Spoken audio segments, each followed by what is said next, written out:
Welcome to another Deep Dive, listeners. Today we're going somewhere pretty chilling. Ooh, sounds exciting. We're going to be exploring the connection between freezing temperatures and ghost stories.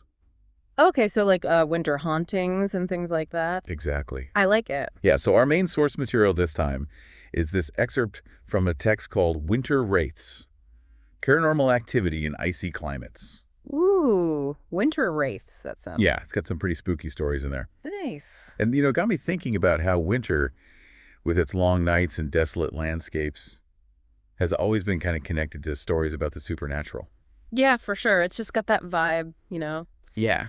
dark and mysterious. I mean, have you ever felt that, bone-chilling cold? Oh, yeah, absolutely. That makes you wonder if it's something more than just the weather. Definitely. I think everyone's felt that at some point, Mhm. like a shiver down your spine that wasn't just from the cold. Right, exactly. Yeah. And it's like almost all cultures have these folktales and myths that connect winter to these, really eerie encounters. Oh, totally. Like the wild hunt in Norse mythology. Oh, yeah? That ghostly procession led by Odin tearing across the sky on the darkest winter nights? Pretty intense. Yeah. It's not just like a spooky spectacle either, right? It was supposed to be like a harbinger of chaos. A reminder that nature is powerful, Exactly. not something you want to run into. No, you wouldn't want to see that spectral cavalcade just hurtling across the sky. Especially in the middle of winter. Yeah, with the wind howling, carrying their cries. And then there are those Slavic traditions that talk about spirits being awakened during the winter. Right. It's like the veil between our world and the next just thins out when it gets cold.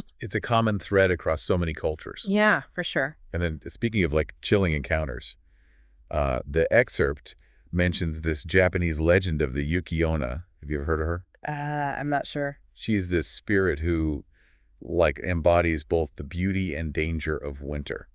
Oh, so she's like kind of a winter wraith herself. Exactly. Yeah. And she appears in swirling snow and lures travelers astray, and then her icy breath can extinguish life. Wow, so she's like alluring but deadly. Yeah, just like a blizzard. Right. Beautiful but dangerous. And there are all these traveler accounts of encountering these similar figures in blizzards. Really? Yeah, they'll feel this unnatural chill, and then they'll wake up completely disoriented miles off course. Wow. So, it makes you wonder, is it just the cold messing with their minds, or is there something more to it? That's a good question, and I think it's interesting to consider the psychological impact of winter. Yeah. The isolation, the stillness, the sense of vulnerability. Right. It's like the season itself primes us for those eerie experiences. Definitely makes you more susceptible to fear. For sure. But let's look at some cases where winter's chill intersects with these unexplained phenomena. Okay. Yeah. Like the Dyatlov Pass incident. Have you heard of that one? Vaguely. Yeah, I know. It's like a big mystery. It's a huge mystery. Back in 1959, 9 experienced hikers died under these super mysterious circumstances in the Ural Mountains. Oh, wow. Yeah, and their tent was ripped open from the inside. Some were found barefoot in the snow, and others had fatal injuries, but no external wounds. That is so strange. It really is. So what do people think happened? Well, some people think it was an avalanche. Others say maybe secret military tests or even extraterrestrials. Wow, aliens in the Ural Mountains. Right. But it gets even creepier because this all happened in a place that locals call the Mountain of the Dead. Ooh, that sounds ominous. Yeah, they believe it's haunted by these malevolent spirits. So it's like a cursed mountain or something. Kinda. Spooky. And survivors of other expeditions near Dyatlov Pass have reported some strange stuff like equipment malfunctions, unsettling dreams, and feeling like they're being watched. It's like the area itself is just giving off this unsettling energy. It's definitely got a creepy vibe. Yeah, for sure. So moving from the frozen peaks of Russia to the depths of the Canadian wilderness, we have Nahanni Valley. Oh, yeah, I've heard of that one. It's called the Valley of the Headless Men, right? Yeah, because of all these unexplained deaths where the victims were found decapitated. That's terrifying. The place that even experienced explorers are careful about. I can imagine. And indigenous legends add to the creepiness. Oh, They talk about these powerful spirits that guard the land and punish anyone who disrespects it. So like vengeful spirits protecting the valley? Yeah, and many people who venture into the valley say they constantly feel like they're being watched. Oh. And there are reports of whispers carried on the wind that seem to come from nowhere. That would freak me out. And some even claim to have seen ghostly figures vanishing into the mist. So it's like a combination of real danger and paranormal activity. It really seems that way. Wow. And it's not just like remote areas. Even towns and cities have their share of winter hauntings. Oh yeah, like where? Take Whittier, Alaska, for example. Mm. It's a town that's only accessible by a tunnel. Oh wow, that's isolated. It is. And during those long, dark winters, residents report a lot of paranormal activity. Like what kind of stuff? Footsteps in empty hallways apparitions near the shoreline. That's creepy. Yeah, and there's even the story of a fisherman who saw a figure walking on the ice-covered bay. On the ice? Yeah, and then it just vanished into the freezing water, leaving behind this unnatural glow.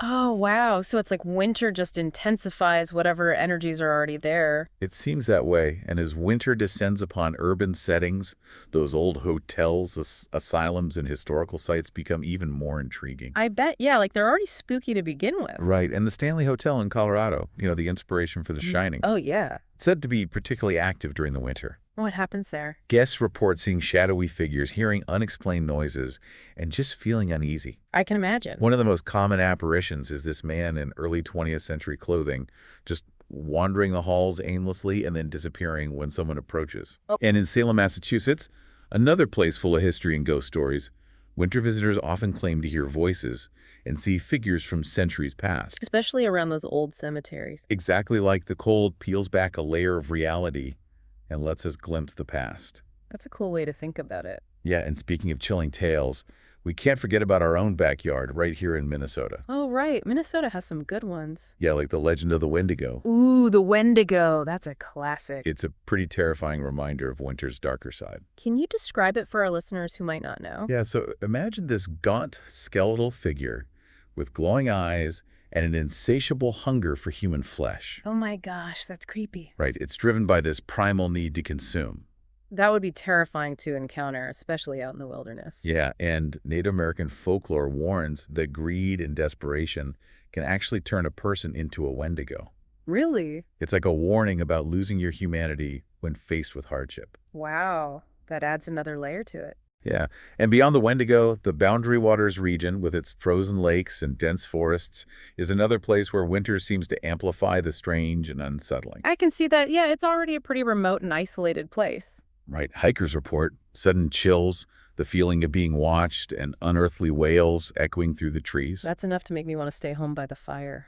And then there are those stories from Lake Superior. Oh yeah, what about them? Sometimes ice fishers will see these strange lights on the horizon. Leading them toward thin ice. Yeah, That's dangerous. it is. And some believe those lights are the spirits of lost sailors trying to lure the living to their doom. Oh, wow. So it's like a siren song, but with lights. It plays on that primal fear of the unknown, Mhm. especially in a vast and unforgiving environment like a frozen lake. Definitely.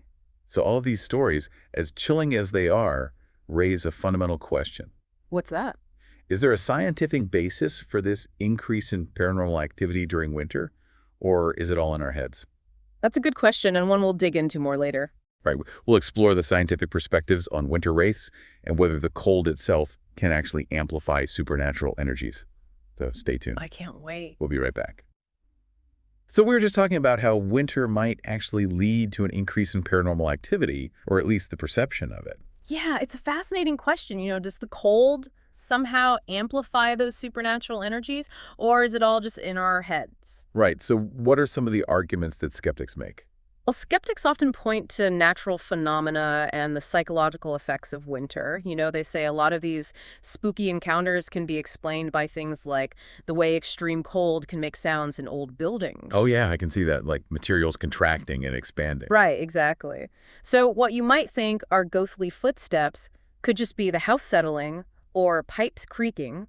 Makes sense, and I'm sure those old houses have plenty of creaks and groans to go around. Oh yeah, for sure. And then there's the fact that frost can create optical illusions that look like apparitions, like those delicate patterns frost makes on windows. Yeah, I can see how in the right light, those could totally look like ghostly figures, especially if you're already feeling a bit spooked. Exactly. It's like our minds are primed to see things in those conditions. And don't forget about seasonal affective disorder, SAD. Right, that's a big one. It can really mess with people's moods and perceptions during the winter. Definitely all that lack of sunlight can lead to anxiety, paranoia, even hallucinations in some cases. So that feeling of being watched or hearing whispers, It could just be our own minds playing tricks on us. It's definitely a possibility, but on the other hand, proponents of the paranormal argue that winter's unique conditions, the darkness, the silence, the association with death and dormancy, might actually create an environment where spirits are more active. So it's not just our perception, it's the environment itself becoming more receptive to those supernatural energies. Right. They argue that winter strips away the distractions of the everyday world, allowing us to tune in to those subtler energies. Interesting. Is there any research that supports that idea? Well, there have been some attempts to study this connection, like that experiment you mentioned in Sweden, where researchers used electromagnetic field detectors in an abandoned village. Right, the one known for ghost sightings. Exactly. And they recorded these significant spikes in activity during the coldest nights, especially in the areas where people had reported seeing apparitions. That's pretty compelling evidence. It is, and some paranormal investigators believe those electromagnetic fluctuations could be linked to spirit activity. So are they saying that ghosts draw energy from the cold? That's one theory. Hmm. Yeah, some believe that spirits can draw energy from their surroundings and that the cold somehow makes them stronger or more able to manifest. And others believe those electromagnetic conditions in winter might act as a conduit, making it easier for spirits to cross over or interact with our world. Right, it's like a bridge between the realms. It's all very mysterious and honestly a little bit unsettling. Yeah, definitely. I think regardless of whether you believe in ghosts or not, it's clear that winter has a profound impact on us, both psychologically and maybe even spiritually. Absolutely. And that brings us back to those cultural beliefs and stories about winter wraiths. They offer a glimpse into how different societies have tried to explain the unexplainable. Yeah, to make sense of the mysteries of life and death and the natural world. And it's not just about explaining those mysteries, but also about finding meaning and purpose in them. Right, exactly like the Norse Wild Hunt. It wasn't just a scary story, it was a reminder of the cycle of life and death, the power of nature, and the inevitability of change. And those Slavic traditions about spirits awakening in winter, it reflects a reverence for ancestors and the idea that life continues in some form even after death. And the Yuki-onna in Japanese folklore, she embodies the duality of winter, its beauty and its danger, a reminder that nature is a force to be reckoned with. And the Wendigo reminds us of the importance of community and sharing, especially during times of hardship. Right, it's a warning against greed and selfishness. So even though these stories can be scary, they also teach us valuable lessons about how to face the challenges of winter, both physically and spiritually. Exactly. They offer insights into human nature, our fears, our hopes, and our relationship with the natural world. They remind us that even in our modern world, there are still things we don't understand, things that exist beyond our current scientific understanding. And maybe that's why we're so drawn to these stories. They tap into our curiosity, our sense of wonder, and our primal fear of the unknown. Speaking of the unknown, I'm curious about some specific locations where people have reported encounters with winter wraiths. If our listeners wanted to experience this side of winter firsthand, where would you recommend they go? Well, that's a great question and one we'll delve into right after this. So you want to know where to go to find some winter wraiths? Yeah. For those listeners who are feeling brave enough to seek out these encounters firsthand, where would you suggest they start? Well, there are tons of places with chilling stories and potential for spooky experiences, but, safety first. Of course, we don't want anyone wandering into a blizzard looking for the Wendigo. Exactly. Preparation and respect are key. So for those who are prepared and respectful, what are some of the most compelling destinations? Well, if you want a truly immersive experience, try those ice hotels in Scandinavia. Oh, wow. Yeah, spending the night in a structure made entirely of ice. Surrounded by frozen landscapes and that eerie silence. That's like stepping into another world. Exactly, the perfect setting to tune in to those subtle energies. I'm getting chills just thinking about it. But if Scandinavia is a bit too far, what about something closer to home? Well, you could always check out those historic New England villages. Oh, yeah. Walking through snow-covered streets, past those centuries-old houses. Imagine all the secrets hidden within those walls. And who knows what might be lurking in the shadows. Those colonial settlements have so much history and so many stories of hauntings. It's like stepping back in time. And for those who prefer a more rugged setting, there are always those remote mountain lodges nestled high up in the snow-capped peaks. Talk about isolation and a sense of being on the edge of the unknown. Just make sure to pack some extra layers and let someone know where you're going in case things get a little too spooky. Safety first, always. But let's get a little more specific. What about some particular locations and their associated lore? Okay, well, for a true Nordic adventure, you could head to Rovaniemi in Finland. Oh, I've heard of that place. It's known for its snow-covered forests and stories of ghostly hunters and mischievous spirits. And that spectral reindeer herder who appears during blizzards? Oh yeah, with his lantern casting an eerie glow as he moves through the swirling snow. That would be amazing to see. And if you're looking for the northern lights, Tromsø in Norway is the place to be. I've always wanted to see the northern lights.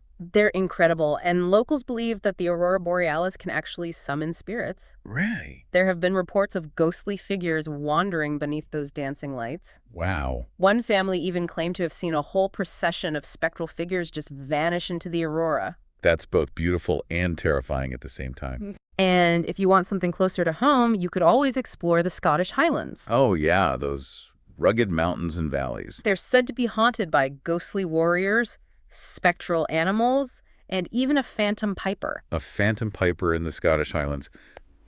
I could get lost in that story. But before everyone rushes off to book their winter ghost hunting trips, I think we need to offer a word of caution. Yes, we've been talking about these encounters in a lighthearted way, but we are dealing with something that's beyond our understanding. Right. We need to approach these experiences with respect and humility. We're essentially guests in the domain of these winter wraiths. So no taunting the Wendigo or challenging the Yukiona to a snowball fight. Definitely not. But seriously, what are some practical tips for staying safe and being respectful? Well, first, do your research before you go anywhere. Learn about the history, the folklore, the reported paranormal activity. So be prepared. Exactly. And of course, dress warmly, pack essential survival gear, and let someone know your plans. And don't rely solely on your phone for navigation. Right. Those signals can be unreliable. A good old-fashioned map and compass are essential. And beyond those practical considerations, what about the more spiritual or ethical side of things? Well, remember that these places, haunted or not, often have historical, cultural, or ecological significance. So tread lightly. Exactly. Leave no trace behind. Be a respectful visitor, whether you believe in ghosts or not. It's about being a good steward of these places. Right. Honoring their history and their stories. Now, for those who'd rather stay warm and cozy inside, are there ways to experience this side of winter from home? Of course, winter is the perfect time to get lost in ghost stories and folklore. Oh yeah, like a fireside ghost story night. Exactly. Gather around a fireplace, dim the lights, and lose yourselves in tales of winter wraiths from around the world. With some hot cocoa and spooky snacks. Even better, and who knows, maybe telling those stories will draw some spirits closer. Adding an extra layer of authenticity to the experience. The power of storytelling is undeniable, and these tales have been shared for generations, keeping those legends alive. So as the days grow shorter and the nights grow longer, we encourage our listeners to embrace the mystery and wonder of winter. Whether you venture out into those frozen landscapes or curl up with a chilling tale, remember that winter is a time when the veil between worlds thins. A time when reality blurs and the whispers of the past echo through the present. Who knows what you might encounter as the snow falls and the wind howls. Maybe a glimpse of a shadow, a sudden chill, or just a renewed appreciation for the power of stories. Stories that transport us to other realms and make us question what's real and what lies beyond our perception. And on that note, we conclude our deep dive into the world of winter wraiths. We hope you enjoyed this journey into the chilling side of winter. Stay warm, stay curious, and keep your eyes open for the unexpected. Until next time, listeners.